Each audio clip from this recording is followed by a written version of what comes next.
Ese mwana rengo nizi byango mwana nawe ziko ngiye kurira cya cyana se. Wawe ndi wahirya nyine yo kwa Jadumani we ngiye kurira. Gira vava ahubwo ndebera ibyo byango mwana ari ndahita magera ndaje mu minota mike. Ndaje. Sawa. Ako mwana ngiye urabona ukuntu ibintu muri mesi byarabuye. Shamani ibintu byarabuye ewa. Byantangaje ejo ngura isabune y'ijana. Ikaraba umunsi umwe undi nayikaraba icyumweru. Shapira kaze bwo pe. Ariko ceceka nkwibaza. Wari telefone runini rubarungana nk'ibereye nk'ice byinshi. Uraruzi? Ugize ngo ikanono uyu mwana. Nese icyo telefone. Uraruzi? Ndaruzi rumwe nyine munini yarugura nkaga. Ujya nko kugura kwa. Nese sha uri kubaza ayo matelefone.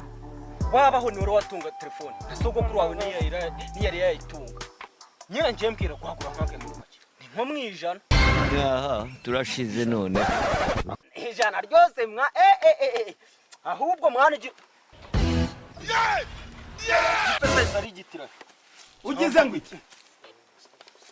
Ndaje mwana gira vava nawe uri kumva nasa nawe uri kure ko ngiye kukugeraho. Ndaje mwana. Hallo. Sikutavuga mwana nawe uri kunyuma. Yaha turashize none. Sasiga bafite magene. Yara hepite mu kaya telefone ni gute ngiye ngize kaya kakanya. Mutipe araguruka.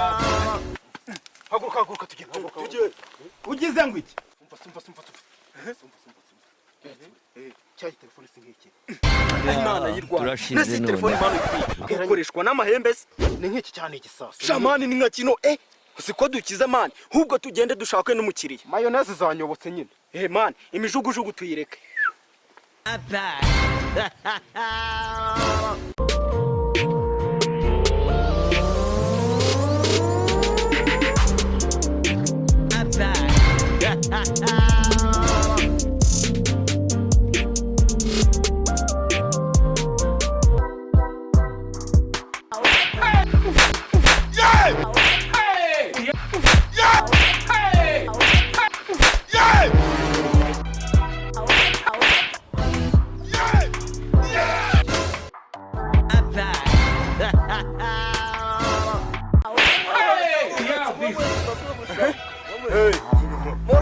Muretse. Sambo ntabyo sambo.